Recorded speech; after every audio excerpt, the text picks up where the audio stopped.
The world's largest cruise ships. The Oasis class of ships is in a class of its own. Nothing comes even close in terms of size. A nautical venture on an epic scale.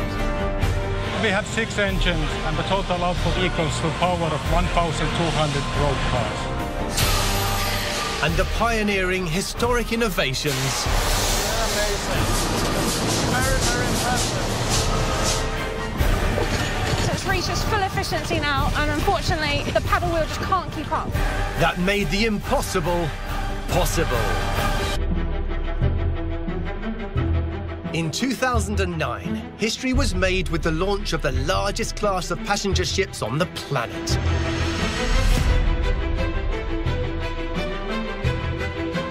Royal Caribbean's Oasis-class cruise ships take maritime engineering to an unprecedented level.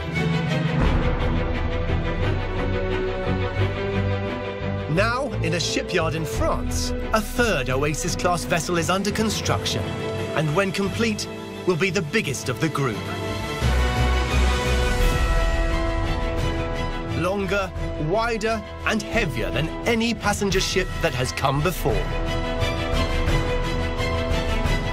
For the project's director, Petteri Kaiso, it's an almighty engineering challenge. The amount of technology, engineering and design that has been put into this ship class is quite extraordinary. It's simply mind-boggling. Nothing like the Oasis class of ships has been built before. This is in a class of its own. The complexity of it is really staggering. And for Timo Ijuri-Javori, one of 2,500 people working on the new ship, the scale never fails to amaze.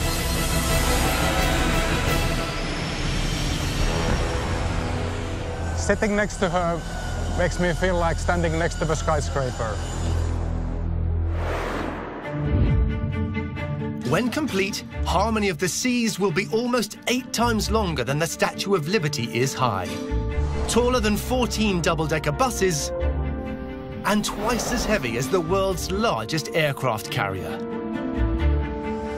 It's about 360 meters long.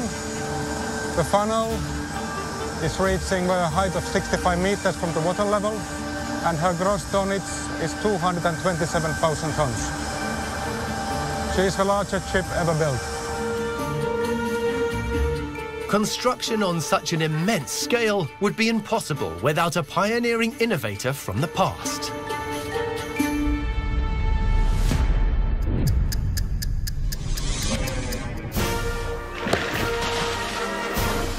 The art of staying afloat has fascinated man for thousands of years. Thank you. The ancient Egyptians built vessels from reeds, perfect for cruising the Nile. Oh, hello.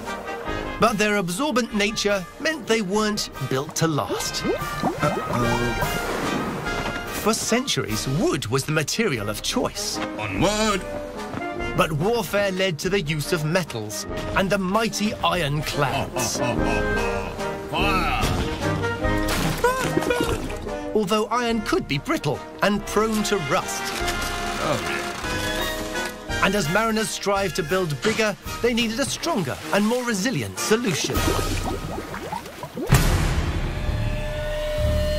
The answer would lie in a material that revolutionized the modern world.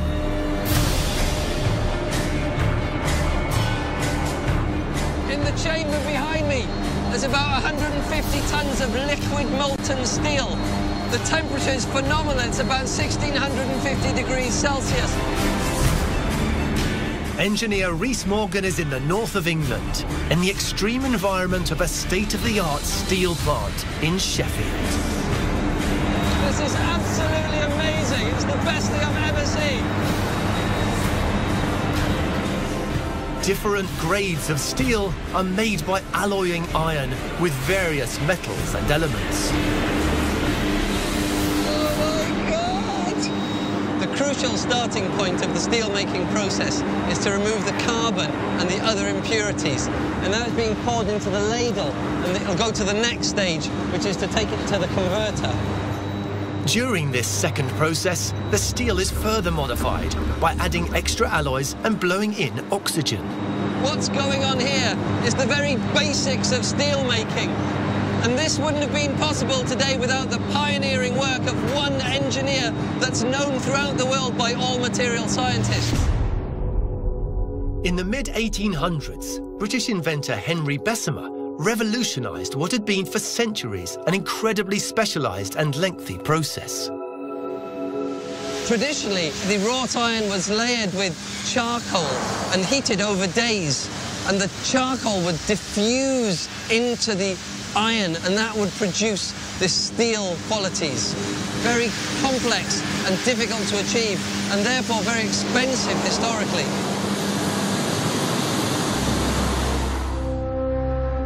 But Bessemer had a solution that would make steel a viable proposition for mass production. And this is it, the Bessemer converter.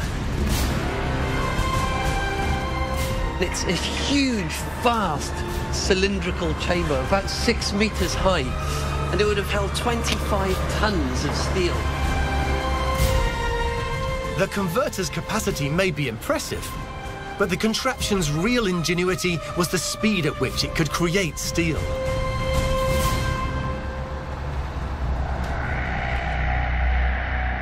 Bessemer discovered that pumping air into the iron accelerated combustion, increasing carbon reduction and burning off impurities quicker, resulting in quality steel in a fraction of the time.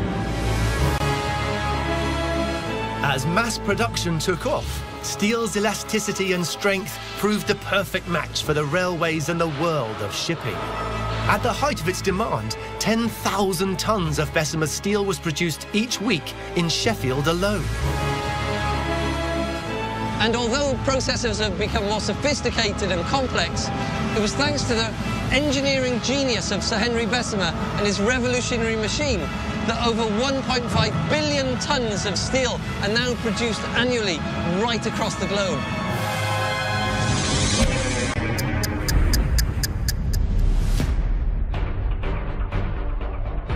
Measuring 362 meters long and weighing 227,000 tons, the Harmony of the Seas needs a very special method of construction and assembly. Harmony of the Seas requires approximately 50,000 tons of steel. And the shipyard have a production line of Goliath proportions to process it. Vast steel sheets are brought into the plant by rail. There, automated systems cut the sheets into thousands of individual components. Here we have one of the pieces. This is normal strength steel, a very typical piece, thousands and thousands of pieces like this on board. The steel panels, girders and smaller components are then welded into modular sections called blocks. After the panels have been fitted with stiffeners, we start directing the bulkheads onto the panel. And at this stage, we start calling it actually a block. This is typically a one-deck high block of steel which has the deck, the bulkheads, the pillars, everything it needs to form one deck of the ship. The block, as you can see now, it's turned upside down. So actually, we're looking at the ceiling of any given deck. And the reason why it's like this is, of course, that it's much easier to weld everything when it's in this position instead of welding in the ceiling. And once the outfitting is mostly completed, then it's turned upside down, or the right way actually, and then you start building blocks on top of that. The individual sections are then joined together to form what are called grand blocks, 90 in total. Here we have one of the grand blocks, one of the 90 grand blocks, and this is actually consisting of 5 decks. It's one of the highest grand blocks we have. So for this you need probably around 10 blocks to make this one big grand block. A custom-built, super-strong gantry crane then lifts each grand block into the dry dock. A grand block, when the crane lifted it up, it can weigh up to 1,100, 1,200 tons. And that is of course, quite a massive load. All 90 blocks are assembled to form the record-breaking ships. It actually could be compared, and this is of course simplifying it a lot, but you can compare it to building a Lego structure, actually.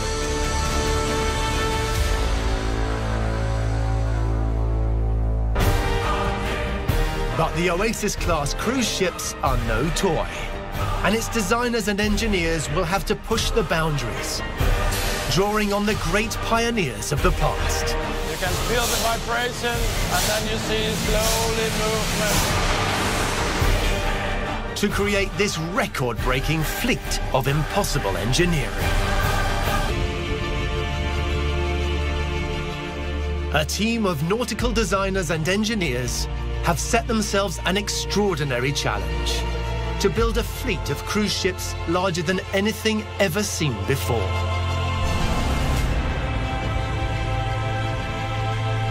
The Oasis class of ships dwarfs its predecessors. And in a shipyard in France, the third of the group is almost complete. When launched, the Harmony of the Seas will become the biggest passenger ship of all time. You can definitely call this ship a small city. It can house almost 9,000 passengers and crew on board. It's a fully self-sufficient island, if you will. But these ships' dozens of restaurants, theatres, bars and attractions would all be impossible without one vital component, buried deep within their interior. The engines are the heart of the ship, and the electrical network is the veins to provide the power forward to the ship. Without the engine, the ship is not alive. So how do you create an engine powerful enough to move a floating city across the oceans and provide enough electrical juice to keep more than 6,000 passengers and over 2,000 crew comfortable and entertained? It's a problem that would have been unachievable without one of history's great innovators.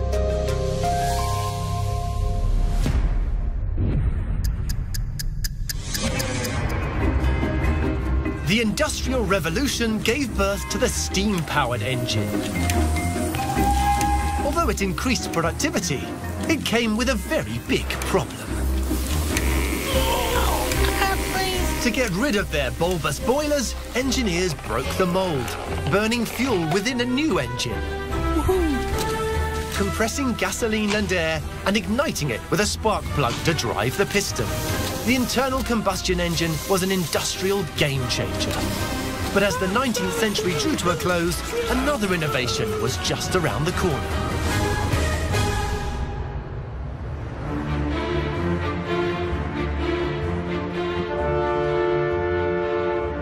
Mechanical engineer Henrik Biergo has come to Copenhagen in Denmark, a capital city which owes a debt of gratitude to a piece of engineering genius. Inspired by a truly remarkable innovator, Rudolf Diesel.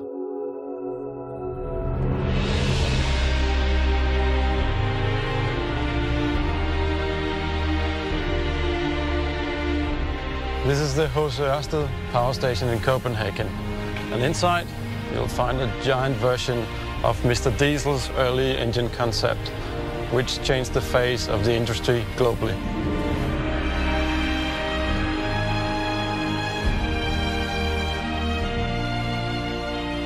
As it powered up in 1933, the diesel-powered H.C. Ørsted was the largest engine of its kind, measuring an impressive 12 meters in height and weighing 1,400 tons.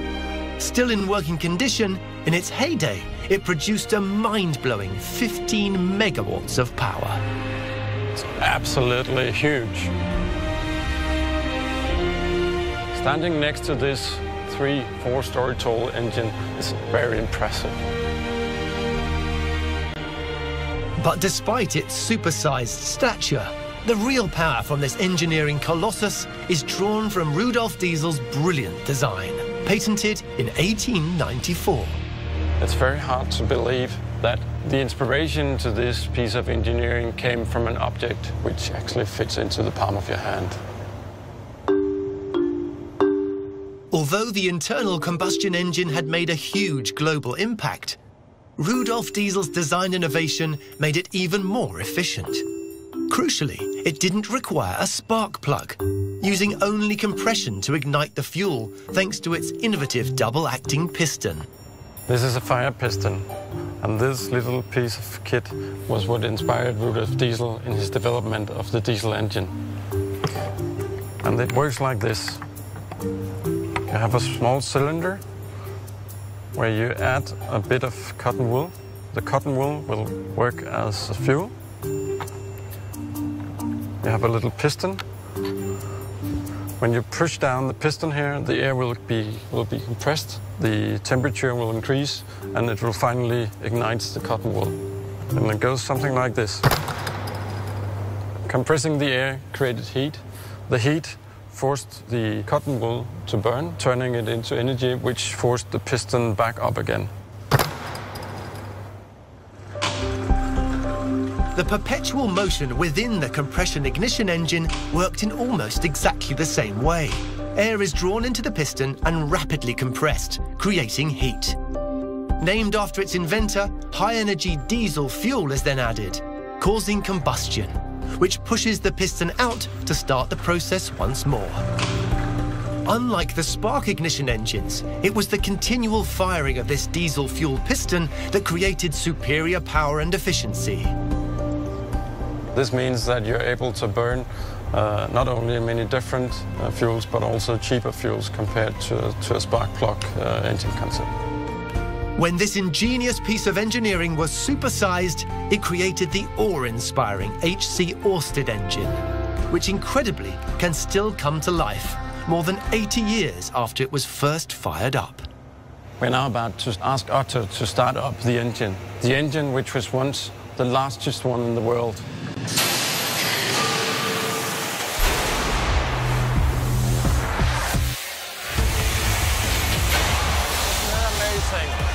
You can feel the vibration, and then you see slowly movement.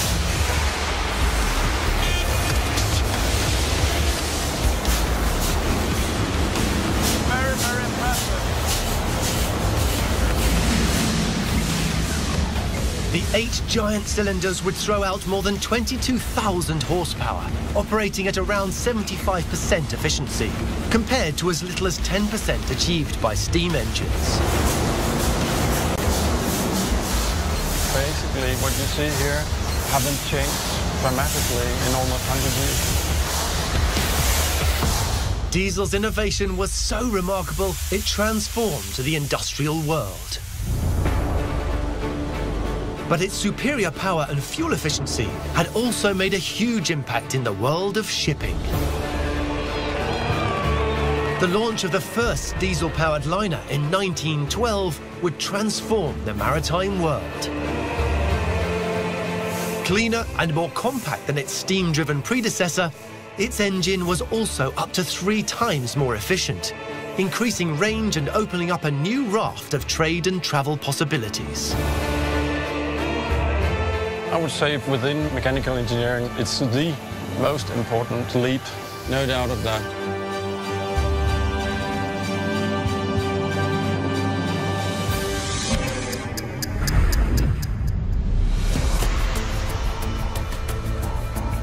The H.C. Orsted in Denmark might be a monster, but the power of each Oasis-class ship is 6 times greater. The huge vessels use 6 Wärtsilä diesel engines, the largest of which is almost 13 meters long and weighing well over 200 tons. Fitting them is an engineering feat in its own right.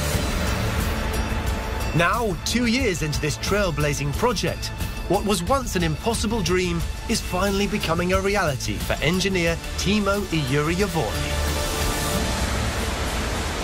We are now on the main engine room of the ship, and we are going to test diesel number 1 for this baby here.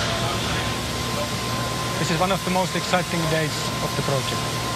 Yo, Ivo, let's start her up.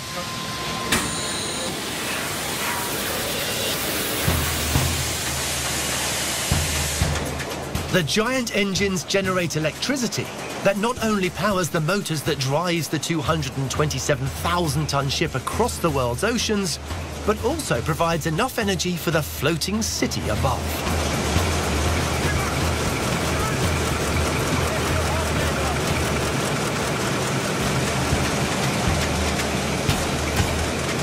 It's great to see the engine alive. In total, we have 6 engines, and the total output of the ship is 93 megawatts. That equals to a power of 1,200 road cars.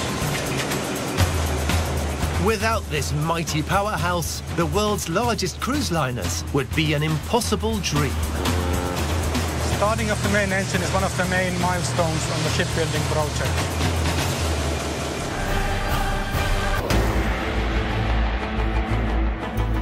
In a shipyard in France, the third of the largest class of cruise ships ever built is nearing completion. When launched, the Harmony of the Seas will be a record breaker in its own right. It is 361 meters long, 47 meters wide on the waterline. We have over 2,700 passenger staterooms, and we can have almost 9,000 people on board at any given time. Largest cruise ship in the world, pretty impressive.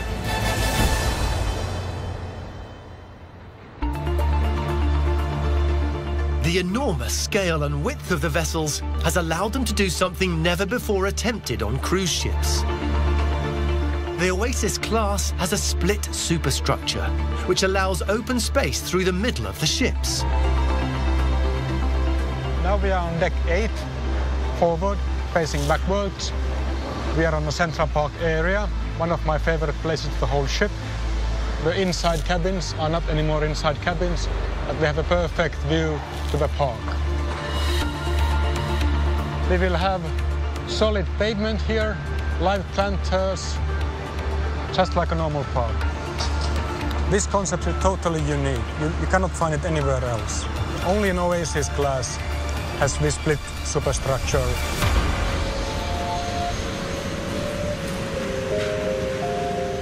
Its upper structure may be impressive, but for the ship to be a viable design, it will also have to deliver beneath the waves. So there are a few factors that are very important for the fuel efficiency of the ship. And clearly the biggest one is the hull shape. The hull shape needs to be extremely well designed so that you have a good hydrodynamic shape.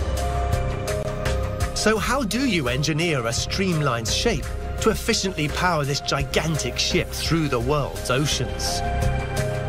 Achieving this may not have been possible without an innovative breakthrough from over 150 years ago.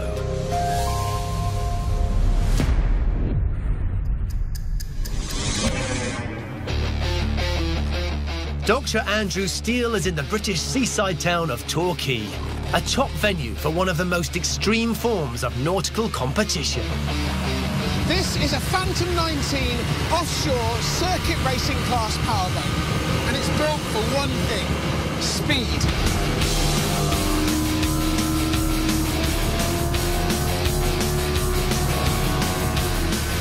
The shape of the hull has been precisely matched to the power of the engine, and that means that this thing can cut through the water at incredible speeds, in excess of 100 kilometers an hour. This really is incredibly exciting. The ability of this boat to cut through the water would not be possible without the pioneering work of one man here in the seaside town of Torquay.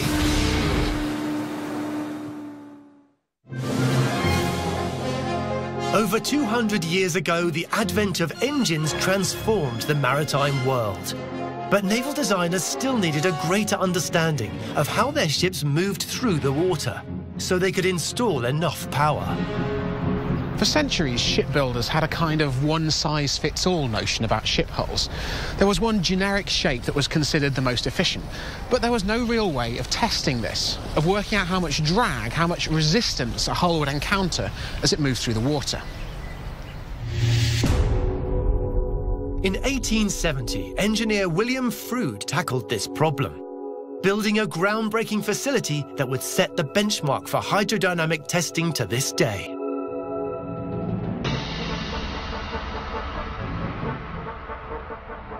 It was here at his home in Torquay that Froude built the world's first tow tank. The 76-metre-long water tank allowed Froude to carry out precise tests at consistent speeds. Handcrafted models were mounted on a carriage and dragged through the water on a steam-driven pulley, enabling Froude to make his hydrodynamic calculations.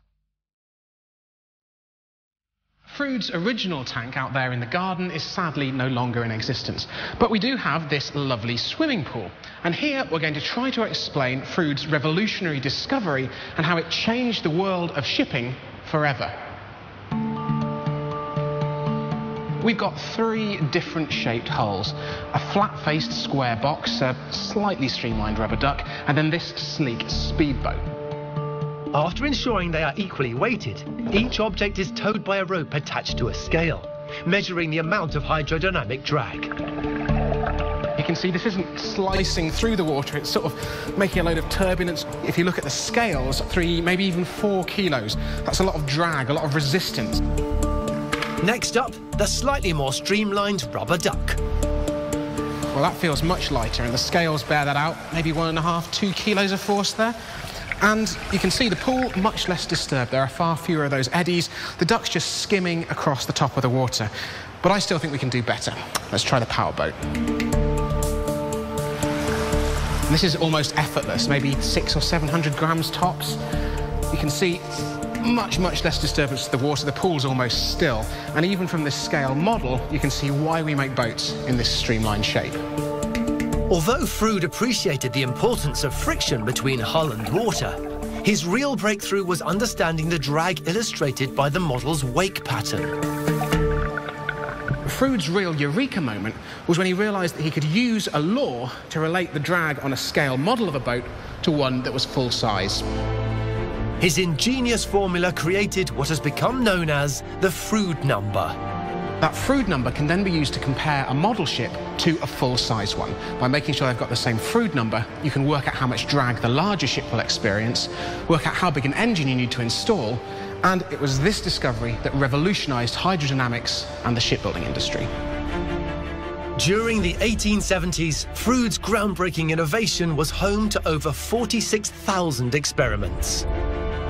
His pioneering work paved the way for hundreds of state-of-the-art tanks in existence today, many of which have been christened with water from Froude's original tank.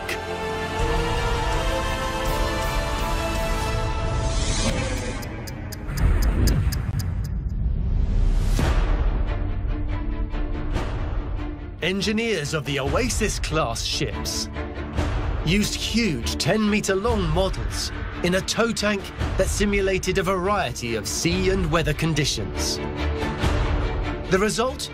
A super-efficient bulbous bow design that has been further enhanced by a cutting-edge system known as air lubrication.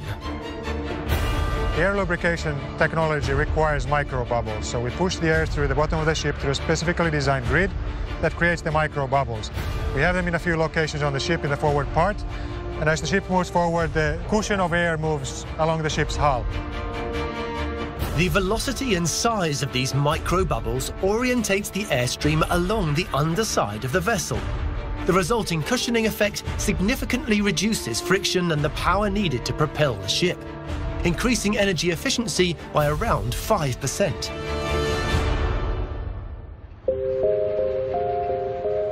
This colossal class of cruise ship may be streamlined under the surface, but above water, their sheer stature poses a huge challenge. As we have such a big wind profile on the ship, it's almost like driving a skyscraper at the seas. We have to be able to control her to the direct position what we want to have to be. So how do you provide enough power, control and efficiency to maneuver such a huge vessel so it can cope with weather conditions and cruise long distances? The solution to this seemingly impossible conundrum came about over 180 years ago.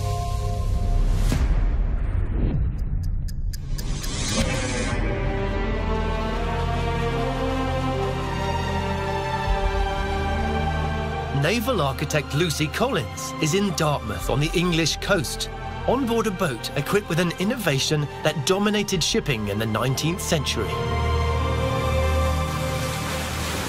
And this is it, the paddle wheel.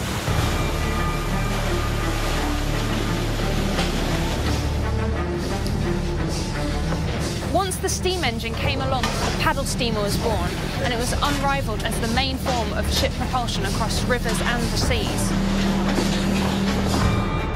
During the early 1800s, paddle-driven ships such as the SS Savannah could cross the Atlantic. But as impressive as the technology was, it wasn't efficient.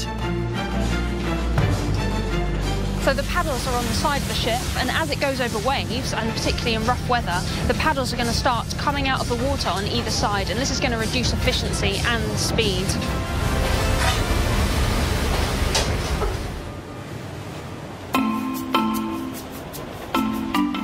Paddle steamers had dominated the seas for decades, but engineers were now looking for a viable alternative. Their inspiration came from an ancient invention. For most of those early innovators, the focus of their attention was this, the Archimedes screw. Dating back to the 3rd century BC, this crank-operated contraption was traditionally used to transfer low-lying water into irrigation ditches. So we can see if we turn the drill on, we start to get water transferring up the pipe and then overspilling at the end of the pipe. So inventors realised that they could apply this to a ship. If you put the screw surface on the ship, it can push the ship through the water. In 1836, engineer Francis Smith patented a revolving screw to power a 6-ton motor launch. But having snapped the metre-long section during testing, he realised that the remaining fragment drastically increased the boat's speed. What he had happened upon was a precursor to the modern-day propeller. In order to drive the largest cruise ships in the world through the water, the propellers on the Oasis-class vessels are on a predictably grand scale. Each of the 3 bronze screws is 6 metres wide and weighs 40 tons. But creating a 21st century megaship also requires new challenges that need cutting-edge propulsion solutions. The ports we sail into are sometimes fairly small, so we want to be sure that we can always maneuver the ship in a very safe way. So we're not dependent on tugs. We can independently maneuver the ship into the ports we want to sail into. We have to really park it on a dime. The solution lies with an invention developed in the 1950s by German engineer Joseph Becker, who devised a way of doing without a traditional ship's rudder. Instead, he designed something called the rudder propeller, a propeller that could turn through 360 degrees and so steer the ship as well as propel it. The modern incarnation of Becker's concept is what enables the world's largest cruise ships to achieve the seemingly impossible: the podded propulsion system. We have 3 Azipods, each of them are 20 megawatts in size. And 20 megawatts you could translate to being about 200 family cars. It's a huge amount of power, but considering the size of the ship, it's what we need.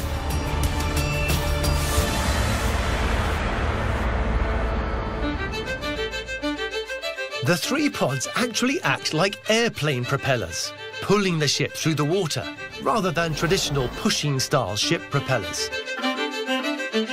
Combined with 4 times 5,500 kilowatt bow thrusters, they allow the cruise ship's captains unparalleled control. Dials on the bridge allow the pods to be turned to the desired position in an instant and maneuver the vessels into locations that would have once been impossible. Well, the Azipods came as a result of really thinking outside of the box. It's ingenious.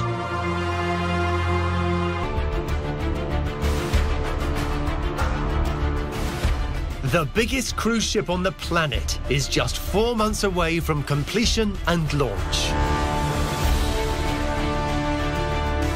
The Harmony of the Seas is the latest in a class of ships that eclipses anything that has gone before. Sitting as tall as Tower Bridge, as long as 5 jumbo jets, and as wide as a football pitch. For the project director, Petteri Kaiso, it's a dream job. When I really look at her, I'm amazed always, every single time by the size of the ship. It's big, but it's beautiful, it's awesome.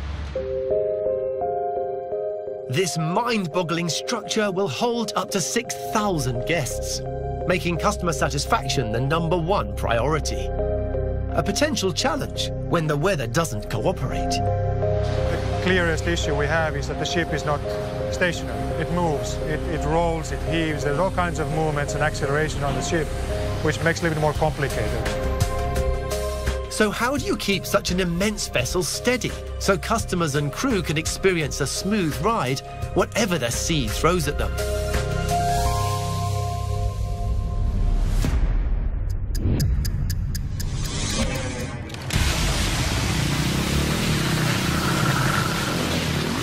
Dr. Andrew Steele is finding out how the seemingly magical properties of a classic child's toy provide the solution. This is a gyroscope, and to explain how it works, we're going to need one of these.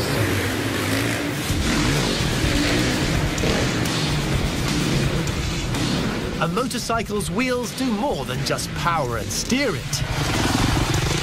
A gyroscope works by conservation of angular momentum, which means that when it's spinning around very, very quickly, it doesn't want to change the direction of that spin. And this can give some pretty counterintuitive effects. These physical reactions can be extraordinary. An effect known as ghost riding can occur when a bike crashes and loses its rider, but then rights itself and continues its journey. This phenomenal sight is down to gyroscopic forces, such as gyroscopic precession, acting on the bike to try to maintain its original orientation. So how does it work? Well, I'm going to try and show you with this piece of apparatus here. What we've got is an ordinary bike wheel, but we've filled the inner tube with concrete just to make sure it's nice and heavy. So currently this thing isn't spinning, and that means it hasn't got any angular momentum. And that means it's pretty easy just to make it spin around. It's not very stable. However, if we get this electric drill and get the bike wheel spinning, and as we add more speed with the drill, we're increasing the angular momentum. Now it's moving very fast, and now if I give it a whack, you can see this thing is stabilised. And that's why, in extreme circumstances, a wheel can refuse to lie down. Astonishing as this is, it was the stabilising effect of the gyroscope that maritime engineers were interested in. If I get it spinning nice and quickly, I can just balance the spinning wheel on my hand. Just like a spinning top stays upright, perhaps gyroscopes could do the same for a ship. In 1917, American inventor Elmer Sperry used the effect for the very first time in a large vessel.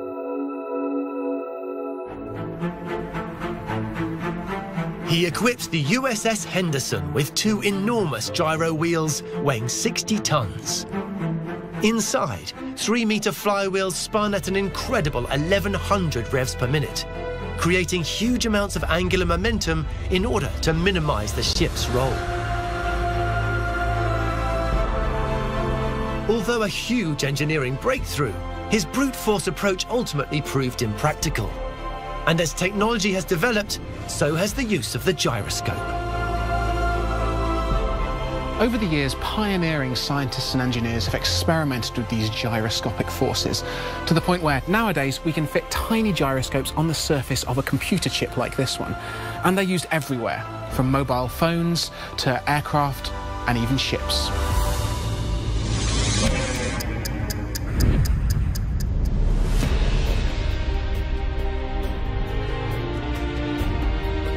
The Oasis-class vessels take the magic of the gyroscope into the 21st century.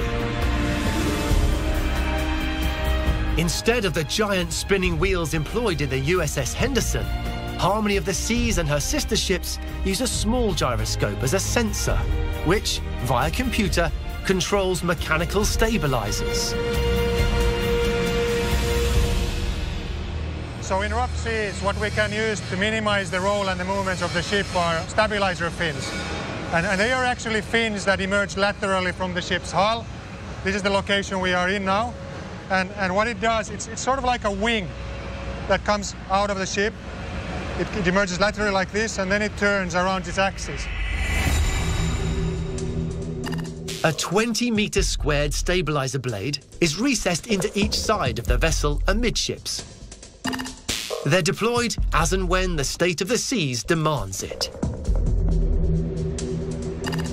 Stabilizer mostly counteracts the roll, so the sideways movement of the ship. So if the gyroscopes feel that the ship starts moving this way, it asks the fin to exert force so that it counteracts the movement here, so it tries to always right the ship.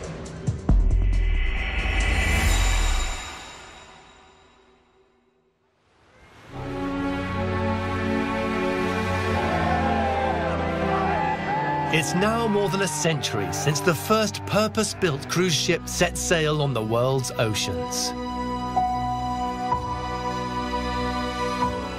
Now, by drawing from the originators of the past, Standing next to this 3-4-story tall engine is very impressive.